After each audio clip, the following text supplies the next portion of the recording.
Assalamualaikum warahmatullahi wabarakatuh. Selamat datang di channel YouTube Ernacha. Di channel YouTube ini teman-teman akan belajar dalam rangka persiapan CPNS atau P3K. Di channel ini kita akan membahas FR, materi dan juga prediksi soal seleksi kompetensi bidang pertanian dan pangan. Untuk teman-teman yang daftar formasi dalam bidang pangan dan pertanian, silakan klik subscribe agar tidak ketinggalan video selanjutnya. Video kali ini kita akan bahas sistem irigasi pertanian. Irigasi sangat penting karena tanpa adanya irigasi, ketersediaan dan kontinuitas pasokan air di lahan pertanian dapat terganggu, khususnya di musim kemarau. Adapun yang dimaksud dengan irigasi adalah upaya yang dilakukan manusia untuk mengairi lahan pertanian. Berdasarkan Undang-Undang Nomor 7 Tahun 2004, irigasi meliputi usaha penyediaan, pengaturan, dan pembuangan air dengan tujuan untuk menunjang pertanian. Terdapat beberapa jenis irigasi. Masing-masing jenis irigasi memberikan kebutuhan air yang berbeda dengan syarat penggunaan yang juga berbeda, tergantung pada kesesuaian lokasi dan jenis tanaman yang dibudidayakan. Adapun manfaat irigasi adalah menambahkan air ke dalam tanah untuk memenuhi kebutuhan tanaman, menyediakan jaminan panen pada saat musim kemarau pendek, mendinginkan tanah dan atmosfer. Dengan adanya pemberian air, suhu tanaman bisa terkontrol. Selanjutnya, mencuci dan mengurangi garam tanah, mengurangi bahaya erosi tanah, dan melunakkan pembajakan dan gumpalan tanah, misalnya pada saat pengolahan lahan sawah. Dengan pemberian air irigasi, lahan menjadi mudah untuk diolah. Selanjutnya, tujuan irigasi adalah apa yang ingin dicapai. Pertama, meningkatkan produksi pangan terutama beras. Seperti kita ketahui bahwa Kementerian Pertanian, dalam hal ini Direktorat Jenderal Prasarana dan Sarana Pertanian, gencar membangun sistem irigasi sekunder dan juga tersier di beberapa titik sentral produksi padi guna meningkatkan produksi dan pasokan beras. Selanjutnya, meningkatkan efisiensi dan efektivitas pemanfaatan air irigasi, meningkatkan intensitas tanam. Sebagai contoh, pada lahan sawah tak ada hujan, budidaya padi hanya dapat dilakukan sekali setahun. Namun dengan adanya bangunan irigasi, budidaya padi sawah dapat dilakukan 2-3 kali setahun. Dan terakhir, meningkatkan dan memberdayakan masyarakat desa dalam pembangunan jaringan irigasi perdesaan. Irigasi yang pertama adalah irigasi permukaan atau surface irrigation.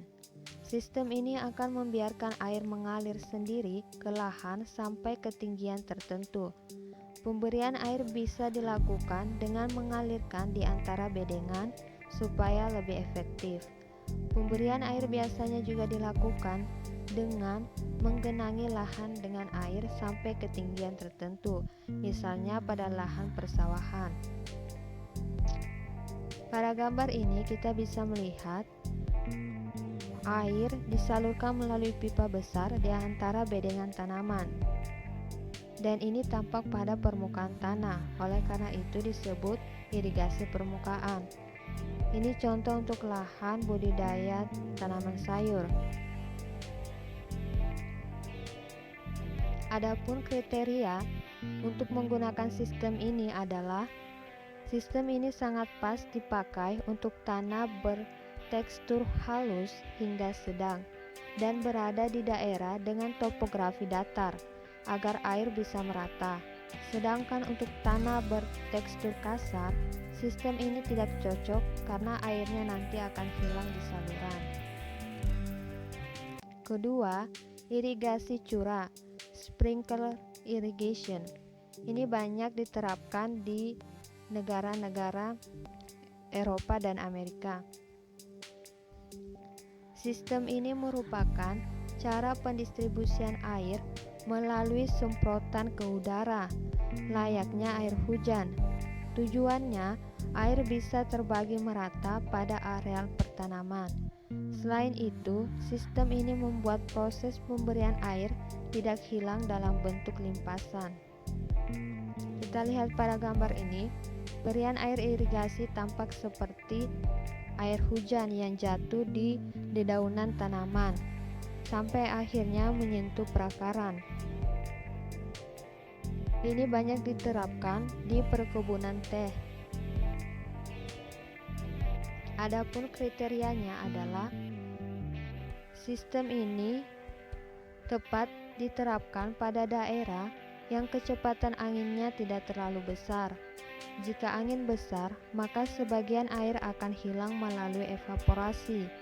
Jenis irigasi ini bisa bervariasi alias menyesuaikan tekstur tanah dan kedalaman akar tanamannya.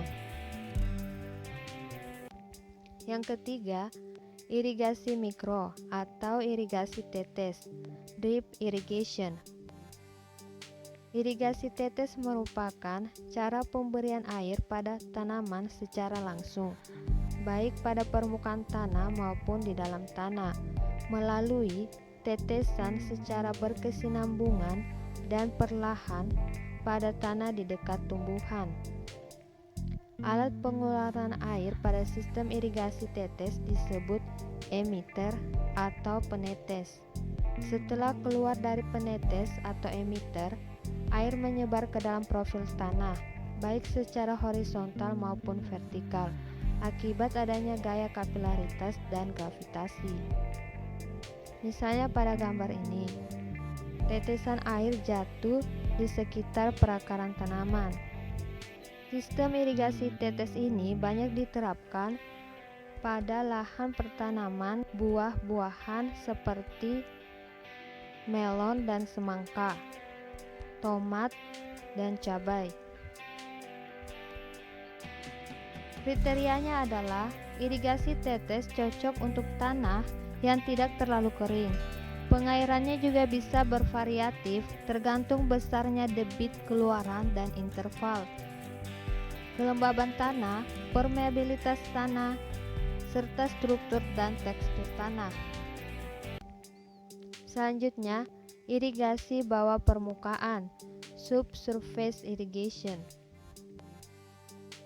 Sistem irigasi bawah permukaan merupakan salah satu bentuk dari irigasi mikro. Jadi ini salah satu bentuk dari yang nomor 3, irigasi mikro atau tetes. Tetapi jaringan atau alat irigasinya diletakkan di bawah permukaan tanah. Irigasi ini bisa berupa pipa-pipa semen dengan diameter 10 cm dan tebal dinding 1 cm yang disambung-sambung. Dapat dilihat pada ilustrasi ini, pipanya tertanam di dalam tanah dan dari sini keluar tetesan air dan menyebar di sekitar perakaran tanaman. Kriterianya, sistem irigasi bawah permukaan lebih sesuai diterapkan pada daerah dengan tekstur tanah sedang sampai kasar. Jadi, jika pada sistem irigasi permukaan membutuhkan tekstur tanah halus sampai sedang, pada sistem ini justru membutuhkan tekstur tanah sedang sampai kasar. Hal ini agar tidak sering terjadi penyumbatan pada lubang-lubang tempat keluarnya air. Selain itu, irigasi ini memang sangat membutuhkan tanah berkadar garam rendah agar bisa lancar berjalan.